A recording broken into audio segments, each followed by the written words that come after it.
Modern geopolitics के इतिहास में शायद ही ऐसा कोई वाकया हो जहां 21वीं सदी में किसी ताकतवर देश के हेड ऑफ स्टेट को बिना किसी वॉर डिक्लेरेशन के एक डायरेक्ट एयर स्ट्राइक के जरिए उनके ही बंकर में खत्म कर दिया गया हो।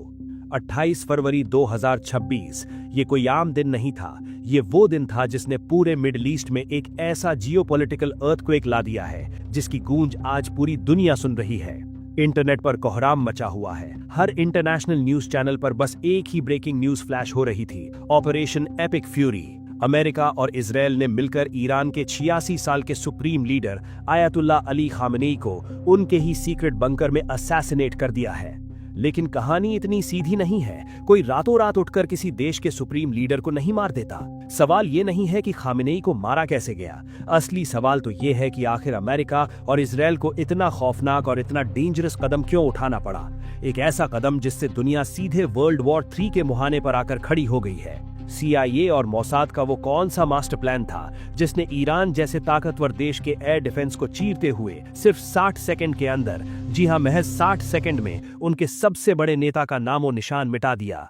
आइए आज के इस वीडियो में गहराई से समझते हैं इस पूरे मिडिल ईस्ट क्राइसिस को और डिकोड करते हैं इस सदी के सबसे बड़े असैसिनेशन की इनसाइड स्टोरी को। इस पूरी कहानी की गहराई को समझने के लिए आपको इस टाइमलाइन को जरा ध्यान से देखना होगा, क्योंकि जो कुछ भी 28 फरवरी को हुआ वो रातों रात नहीं हुआ था। अक्टूबर 2023 में गाजा वॉर के शुरू होने के बाद से ही इन दोनों देशों के बीच की टेंशन एक ज्वालामुखी की तरह उबल रही थी। दशकों से चला आ रहा ईरान और इजराइल का वो प्रॉक्सी वॉर 2024 आते आते अपनी सारी हदें पार कर चुका था।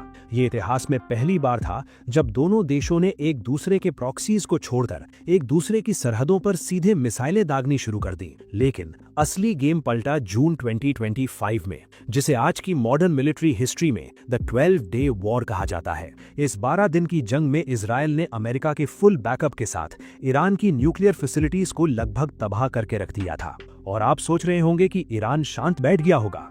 ऐसा बिल्कुल नहीं था। इसके जवाब में ईरान ने इजराइल की तरफ 550 बैलिस्टिक मिसाइलें और 1000 से ज्यादा सुसाइड ड्रोन्स का एक ऐसा तूफान भेजा जिसने पूरे मिडिल ईस्ट को हिलाकर रख दिया। आसान शब्दों में कहूं तो these were the countries with decades of extreme hatred and bad blood. लेकिन इसी 12 डे वॉर ने इजराइल और अमेरिका के टॉप मिलिट्री जनरल्स को एक बात बहुत क्लियर कर दी थी। उन्हें समझ आ गया था कि ईरान जैसे विशाल और ताकतवर देश को कमजोर करने के लिए सिर्फ उनके न्यूक्लियर प्लांट्स को तबाह करना काफी नहीं है। अगर इस खतरे को हमेशा के लिए जड़ से मिटाना है तो उन्हें इससे कुछ बहुत बड़ा करना होगा। और यहीं से जन्म होता है ऑपरेशन एपिक फ्यूरी का। आपको शायद ये सुनकर हैरानी होगी कि एक देश के सबसे बड़े और सबसे ज्यादा सुरक्षित लीडर को खत्म करने के लिए इजराइल की खुफिया एजेंसी मोसाद और अमेरिकी एजेंसी CIA ने किस लेवल का खौफनाक जाल बिछाया था। ये कोई 1 या 2 दिन का ऑपरेशन नहीं था। स्ट्राइक होने से ठीक 6 महीने पहले से CIA अपनी सबसे एडवांस्ड मिलिट्री सैटेलाइट्स, दुनिया के सबसे सोफिस्टिकेटेड डिजिटल ट्रैकिंग सिस्टम्स और ईरान के चप्पे चप्पे में मौजूद मोसाद के लोकल अंडरकवर एजेंट्स के जरिए एक 86 साल के इंसान की पल पल की लोकेशन ट्रैक कर रही थी। वो इंसान कब उठता है, कहां जाता है, किस बंकर में मीटिंग करता है, सब कुछ ट्रैक किया जा रहा था। और वो इंसान कोई और नहीं, ईरान के supreme leader ayatollah Ali Khamenei थे। और फिर आई 28 फरवरी 2026, वो तारीख जब इस पूरे मास्टर प्लान को फाइनली अंजाम दिया गया। ये कोई छोटी मोटी सर्जिकल स्ट्राइक नहीं थी, ये इतिहास का सबसे बड़ा एरियल असॉल्ट था। सिर्फ शुरुआत के 12 घंटों के अंदर अमेरिका और इजराइल की अलाइड फोर्सेस ने ईरान के मिलिट्री और एयर डिफेंस सिस्टम्स पर 1-2 नहीं बल्कि पूरे 900 एयर स्ट्राइक्स कर डाले। पूरा ईरानियन आसमान आग उगल रहा था। लेकिन इन 900 हमलों में सबसे खौफनाक, सबसे प्रिसाइज और सबसे डेडली हमला वो था जो सीधे सुप्रीम लीडर खामेनेई के पर्सनल बंकर पर किया गया। US सेंट्रल कमांड की डिटेल्ड रिपोर्ट्स पढ़कर शायद आपके भी होश उड़ जाएंगे। ईरान ने जमीन के कई फीट नीचे जो अपने अभेद्य और बेहद मजबूत बंकर्स बनाए थे, उन्हें चीरने के लिए अमेरिका ने आसमान में अपने सबसे खतरनाक B-2 स्टेल्थ बॉम्बर्स उतारे और उन बंकर्स पर गिराए गए 2000 पाउंड के भारी भरकम बंकर बस्टर बम।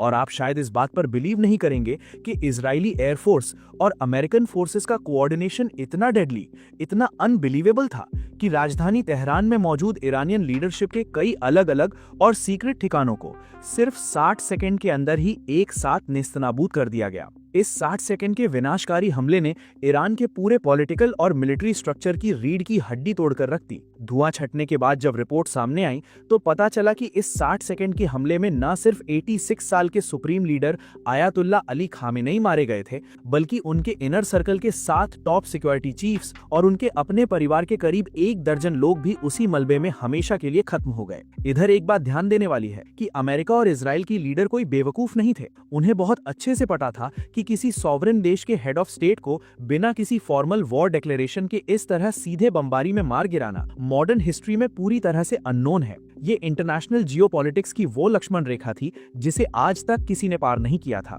और इसीलिए इस 60 सेकंड के हमले से पहले ही पूरे मिडिल ईस्ट में अमेरिकन और इजरायली डिफेंस सिस्टम्स को हाई अलर्ट पर डाल दिया गया था, क्योंकि ईरान अपने सबसे बड़े नेता की मौत पर सिर्फ आंसू नहीं बहाने वाला था। जैसे ही ईरान में 40 दिन के नेशनल मॉर्निंग की घोषणा हुई, उसी के साथ शुरू हुआ वो पलटवार जिसने पूरी दुनिया की सांसें अटका कर रख दी। लेकिन इस बार ईरान का टारगेट सिर्फ इजराइल की सरहदें नहीं थी, इस बार निशाने पर था पूरा का पूरा अमेरिकन एम्पायर। जब ईरान ने अपना रिवेंज ऑपरेशन शुरू किया तो उन्होंने सिर्फ हवा में तीर नहीं चलाए। ईरान के हजारों सुसाइड ड्रोन्स और मिसाइलों ने Qatar, Bahrain, UAE, Kuwait, Iraq, Jordan से लेकर सऊदी अरब तक जहां-जहां भी अमेरिकन मिलिट्री बेसेस और उनकी एम्बेसीज मौजूद थी, ईरान ने वहां आसमान से हजारों सुसाइड ड्रोन्स और बैलिस्टिक मिसाइलों की बारिश शुरू कर दी। दुनिया की इकोनॉमी की सबसे बड़ी नस स्ट्रेट ऑफ हॉर्मज, जहां से दुनिया का 20% से ज्यादा तेल गुजरता है, उसे ईरानियन नेवी ने एक चोक पॉइंट बना दिया है और कोई भी कार्गो शिप या ऑयल टैंकर वहां से सुरक्षित नहीं निकल पा रहा। लेकिन इस जंग की सबसे भारी कीमत चुका रहे हैं वो बेगुनाह सिविलियंस, जिनका इस पॉलिटिक्स से कोई लेना देना ही नहीं था। इस लड़ाई में 1500 से ज्यादा आम नागरिक मारे जा चुके हैं। ईरान के मिनाब शहर में तो एक मिसाइल सीधे एक गर्ल्स स्कूल पर जा गिरी, जिसमें 148 बच्चियों की दर्दनाक मौत हो गई। और इसी खौफ के बीच फंसे हैं हमारे अपने लोग, करीब 8 लाख भारतीय।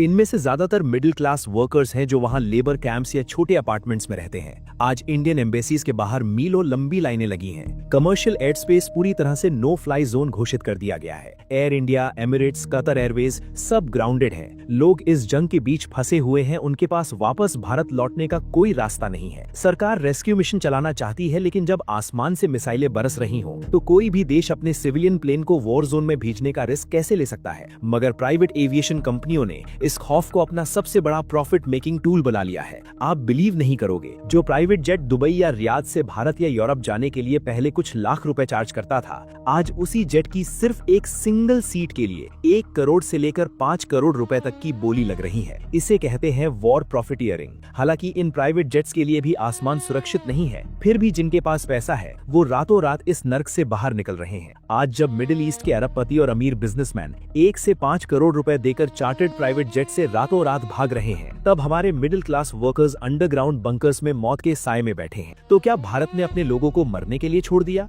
ऐसा बिल्कुल नहीं है। भारत सरकार ने लॉन्च किया है 21वीं सेंचुरी का सबसे बड़ा रेस्क्यू मिशन ऑपरेशन त्रिशूल, और यही काम आया भारत का असली डिप्लोमेटिक मास्टर स्ट्रोक। आज सिर्फ भारत दुनिया का इकलौता ऐसा देश है जो अमेरिका और ईरान दोनों की मिलिट्री से सीधे बात कर सकता है। इंडियन डिप्लोमेट्स ने इस वॉर जोन के बीच एक टेम्पररी सेफ कॉरिडोर की डील क्रैक की है, और इसी सेफ विंडो में बमबारी के बीच इंडियन एयरफोर्स के भारी भरकम C-17 ग्लोब मास्टर विमान और इंडियन नेवी के वॉरशिप समंदर और आसमान का सीना चीरते हुए हमारे लोगों को वापस निकाल रहे हैं। जब सायरन की आवाज के बीच तिरंगा लगा हुआ प्लेन लैंड करता है ना, तो लोगों के जो आंसू छलकते हैं उसे शब्दों में बयान नहीं किया जा सकता। ये रेस्क्यू ऑपरेशन अभी भी जारी है, और सरकार का सबसे बड़ा नाइटमेयर ये है कि अगर किसी देश की एक भी भटकी हुई मिसाइल गलती से हमारे किसी रेस्क्यू प्लेन या शिप से टकरा गई, तो क्या भारत इस तीसरे विश्व युद्ध में सीधे तौर पर खिंच लिया जाएगा? लेकिन अभी सवाल ये है कि अमेरिका का अगला कदम क्या होने वाला है। मेरे हिसाब से अमेरिका ने खामेनेई को मारकर